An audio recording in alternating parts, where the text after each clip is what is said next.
Okay, my name is Scott Schmidt, and sorry, my phone's ringing. And I'm a general manager for a farm in Five Points, California, and we produce a lot of different crops. Jeff's asked me to speak about what are the keys to success and trying to survive and thrive. As far as crop production goes, I think it's the details. The fewer crops you grow, the more of an expert you're going to be. So you're going to understand the specific needs and timings for all the crops that you're growing much better than if you're growing a huge number of crops. You'll never get to know the details like you need to be successful. There's timing for fertilizer and pests and windows when you can control weeds better than others and diseases better than others. So paying attention to the details, listening to what the plant is telling you, those are keys to success. Stepping back and looking from higher altitude, you need to have excellent people that are committed, that are willing to wrap their arms around their responsibility and understand their jobs well.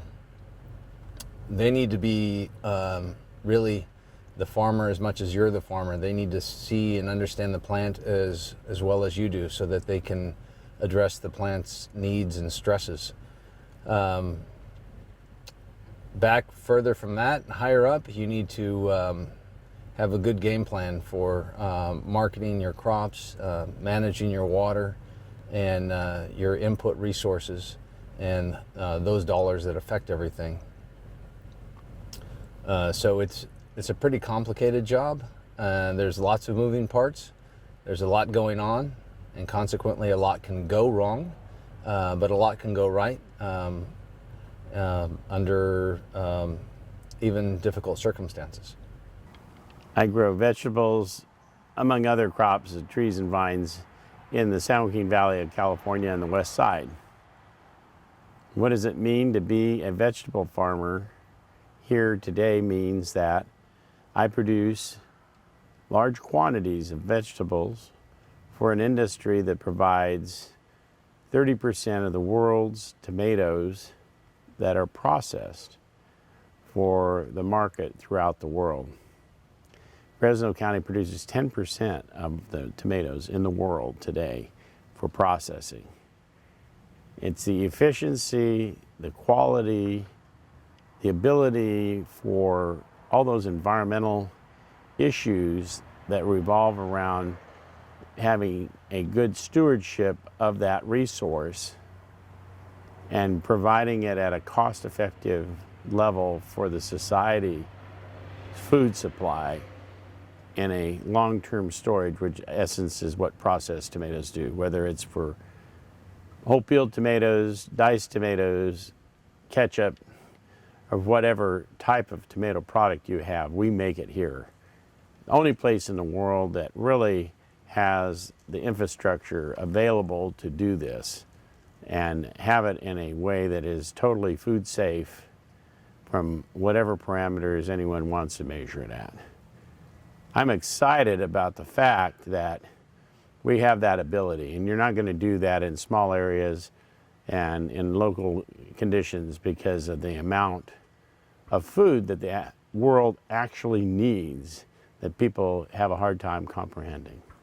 You asked me what is the challenge to be a vegetable farmer now in these days.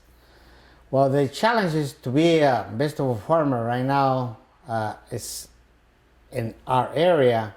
The first challenge that we encounter is real hard is the water. The water, we have a bunch of problems.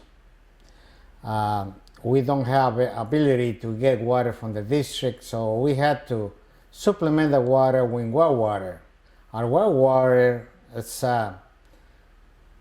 we have problems with salts.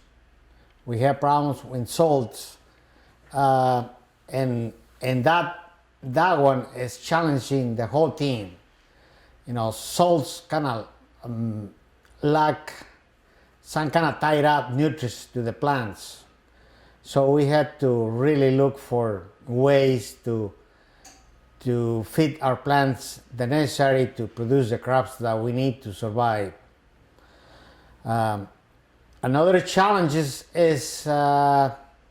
make the soil healthy so we can produce the best vegetables it is.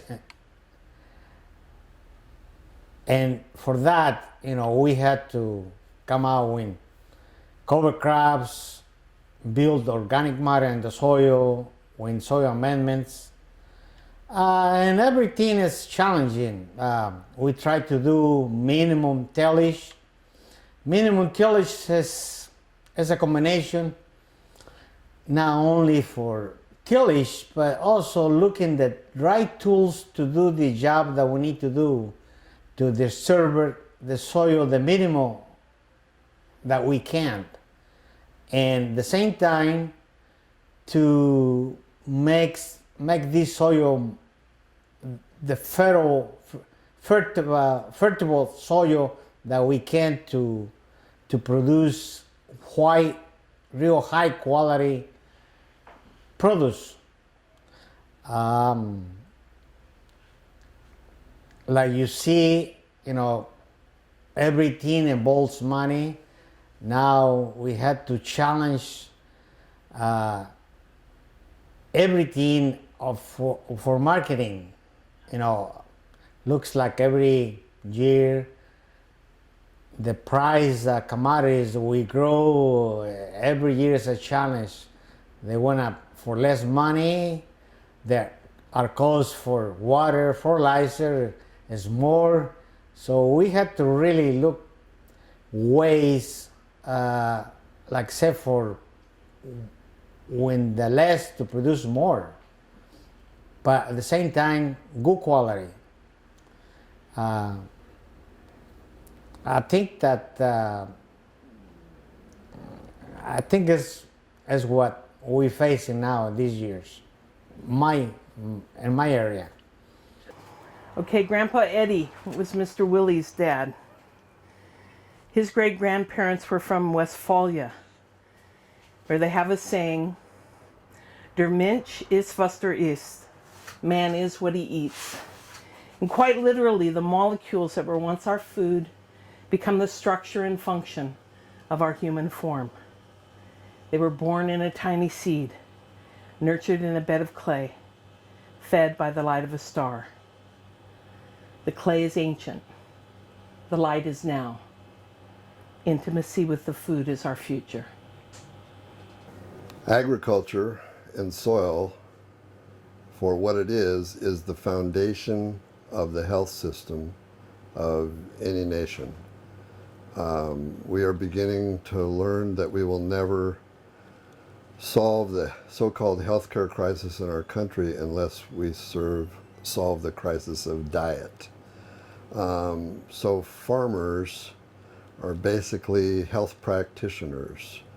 And if we maintain the health of our soil and grow nutrient-dense crops for our communities, then those people who eat the crops will maintain a much better health and well-being.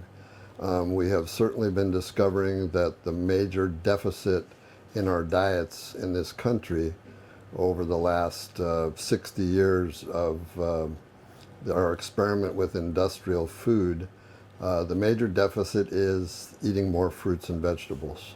So that's why I feel like the role of the vegetable farmer or the orchardist is absolute key to our